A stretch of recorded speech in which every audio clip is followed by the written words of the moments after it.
द्वांत ऋषि पूर्णिमा व्रत कथा।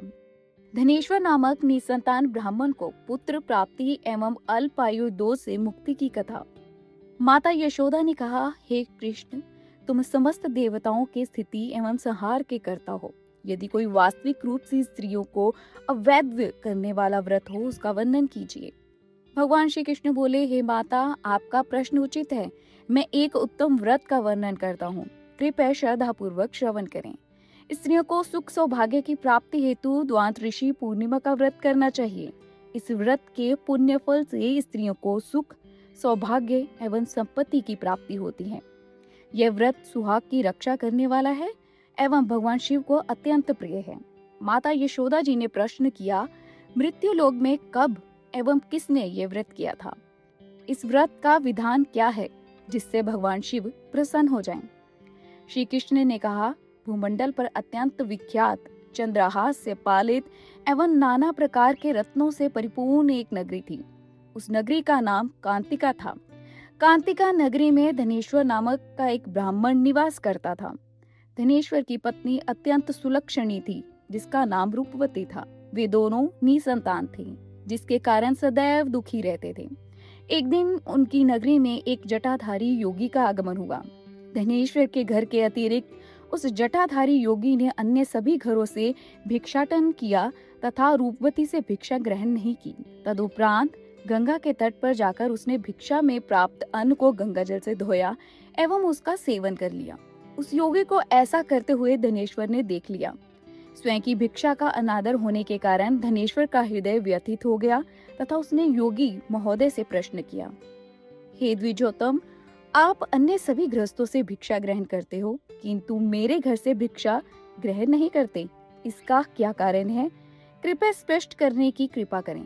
इस प्रकार धनेश्वर के प्रश्न पर वे महात्मा बोले, जो निपुत्री के घर की भिक्षा ग्रहण करता है, वह पतितों के अन्न के समान वस्तु ग्रहण करता है, क्योंकि उसका सेवन कभी नहीं करना चाहिए। ये सुनकर धनेश्वर अपने भाग्य को धिक्कारते हुए स्वयं की निंदा करने लगा तथा करबद्ध निवेदन करते हुए योगी महाराज से बोला, आप मुझे पुत्र प्राप्ति का कोई उपाय बताने की कृपा करें। मैं धन धान्य से समृद्ध हूँ, किंतु मेरे कोई संतान नहीं है।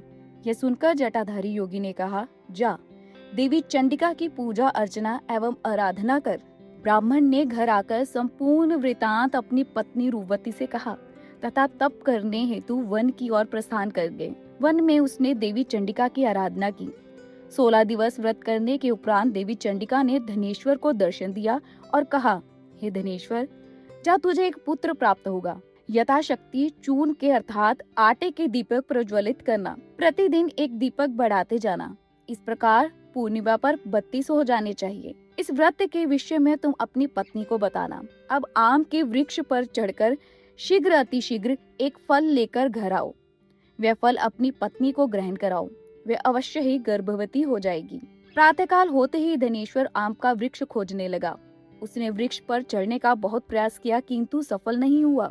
अतः वह अत्यंत चिंतित हो गया। इस संकट के निवारण हेतु वह भगवान गणेश से प्रार्थना करते हुए बोला, हे दयानिधे, मुझ पर दया करो प्रभु, आपकी कृपा से मेरा मनोरथ सिद्ध हो जाए। इस प्रकार गणेश जी से प्रार्थना करने से भगवान की कृपा से वह वृक्ष पर चढ़ने में सफल हुआ। 3 बार प्रयास करने पर उसे एक फल प्राप्त हुआ, जिसे देखकर वह विचार करने लगा कि यह वर्ष से प्राप्त फल है अथवा नहीं। घर आकर उसने अपनी पत्नी को पूर्ण वृतांत बताकर वह फल प्रदान किया। उस फल का सेवन करते ही उसकी पत्नी गर्भवती हो गई। देवी माँ की कृपा से उन्हें एक रूपवान एवं गुणी पुत्र की प्राप्ति हुई, जिसका नाम देवदास रखा गया। तदुपरांत रूपवती ने माता के निर्देशानुसार व्रत किया। देव योग से धनेश्वर ने पुत्र को अध्ययन करने हेतु काशी भेजने का निर्णय किया।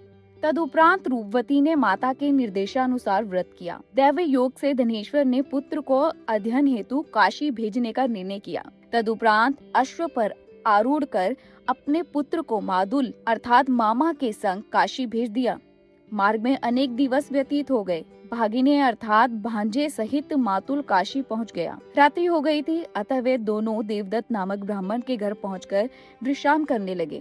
संयोगवश उस दिन गृह स्वामी अपनी पुत्री का विवाह करने वाला था। तैल आदि चढ़ाकर मंडप निर्माण किया गया। लग्न के समय वर को धनुव्रात नामक रोग हो गया। तब वर के पिता ने अपने कुटुंब जनों से विचार विमर्श किया। अंततः उसने निश्चय किया कि वह कार्पटिक बालक मेरे पुत्र के समान ही रूपवान है, मैं इसके संग ही विवाह लग्न करवाऊंगा। वर के पिता ने देवदास के मातुल से निवेदन किया, 2 घड़ी के लिए अपने भागने को मुझे दे दो। मातुल ने कहा, तुम मधुपर्क एवं कन्यादान में जो प्राप्त हो, यदि वो हमें मिल जाए तो मेरा भागने तुम्हारी बारात का दूल्हा बन जाएगा। वर के पिता की स्वीकृति पर उसने अपने भागने को वर बनाने के लिए उन्हें सौंप दिया। तदुपरांत विधि विधान से उनका विवाह हुआ। वह पत्नी के साथ भोजन नहीं कर सका, मन ही मन विचार करने लगा कि यह उसकी वधू होगी। देवदास एकांत में बैठकर मन ही मन चिंतित हो रहा था। तभी वधू ने आकर उनसे पूछा, क्या बात है? आप अत्यंत चिंतित एवं अप्रसन्न प्रतीत हो रहे हैं। देवदास ने अपने मातुल एवं वर के पिता के मध्यम हुए समस्त वृतांत का वर्णन वधू के समक्ष कर दिया।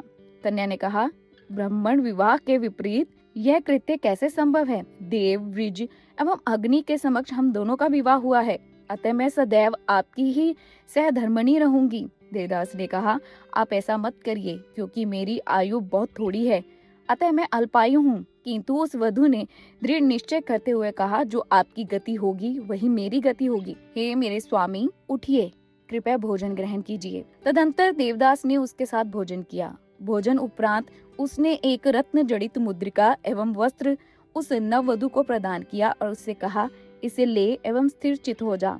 मेरे मरण एवं जीवन के विषय में ज्ञान करने हेतु एक पुष्प वाटिका बना ले। उस वाटिका में सुगंधित नव मल्लिका पुष्प लगा ले। उनमें नित्य प्रतिदिन जल सिगमन करना एवं आनंद पूर्वक रहना। जब तक मैं जीवित रहूंगा तब तक वह वाटिका हरी भरी रहेगी। जिस दिन मेरी मृत्यु होगी उस दिन पुष्प सूख जाएंगे। ऐसा कहकर देवदास अपने मातुल सहित ब्रह्म मुहूर्त में वहां से प्रस्थान कर गया। प्रातःकाल विदाई हेतु गायन वादन होने लगा तो कन्या ने अपने पिता से कहा, यह मेरा पति नहीं है, यदि है तो बताइए मैंने इसे क्या दिया है। मधुपर्क एवं कन्यादान में जो आभूषण आदि मैंने इसे दिए हैं वे दिखाएं, तथा रात्रि में मैंने इससे क्या गुप्त चर्चा की वह भी बताएं। कन्या के वचन सुनकर वर ने कहा, मुझे इस विषय में कुछ ज्ञात नहीं। तदुपरांत लज्जित होकर वह कहीं चला गया। भगवान श्री कृष्ण बोले, वह बालक देवदास अध्ययन हेतु काशी पहुंच गया। कुछ दिवस व्यतीत होने पर उसकी मृत्यु का समय आ गया। रात्रि काल में एक काला विषधर राग उसे डसने के लिए आया। उसके शयन का स्थान चहुं ओर से विष की ज्वाला से ढक गया, किंतु वह नाग देवदास को डस नहीं पाया, क्योंकि उसकी माँ ने द्वांतऋषि पूर्णिमा का व्रत किया था। तदुपरांत मध्य काल में स्वयं काल उसके प्राण करने हेतु उपस्थित हुआ तथा उसने अपना मृत्युपाश अर्थात जल में नियुक्त किया। उसका पान कर देवदास निश्चेष हो गया। उसी समय माता पार्वती भगवान शिव के सहित वहां प्रकट हो गई। देवदास की यह दशा देख माता पार्वती ने भगवान शिव से कहा, हे प्रभु, इसकी माँ ने पूर्व काल में द्वांतऋषि पूर्णिमा का व्रत किया है, इसके फलस्वरूप आप इस अनाथ को जीवन दान दे। देवी पार्वती के निवेदन पर भगवान शिव ने देवदास को पुनः जीवित कर दिया। अतः द्वांतऋषि पूर्णिमा व्रत के प्रभाव से वह ब्राह्मण पुत्र मृत्यु से भी बच गया। उधर देवदास की नववधु उस पुष्प वाटिका का अवलोकन करते हुए उसके काल की प्रतीक्षा कर रही थी। उसने देखा कि वाटिका के समस्त पुष्प एवं पत्र आदि नष्ट हो गए थे। वह व्यथित हो रही थी कि पुनः उसकी पुष्प वाटिका हरी भरी हो गई थी।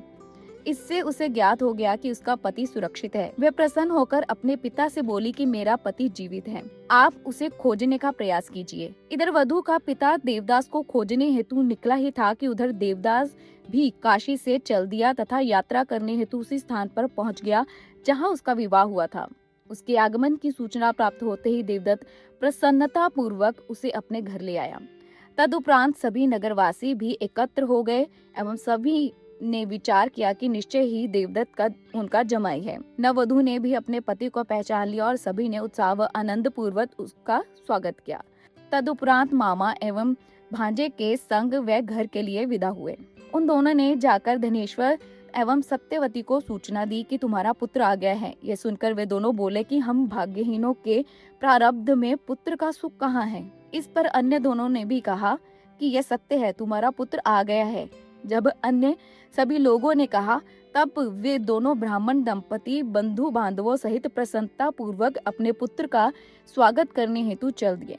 पुत्र के सकुशल आगमन पर धनेश्वर ने विशाल एवं भव्य उत्सव का आयोजन किया तथा ब्राह्मणों को नाना प्रकार की भेंट दक्षिणा आदि प्रदान की।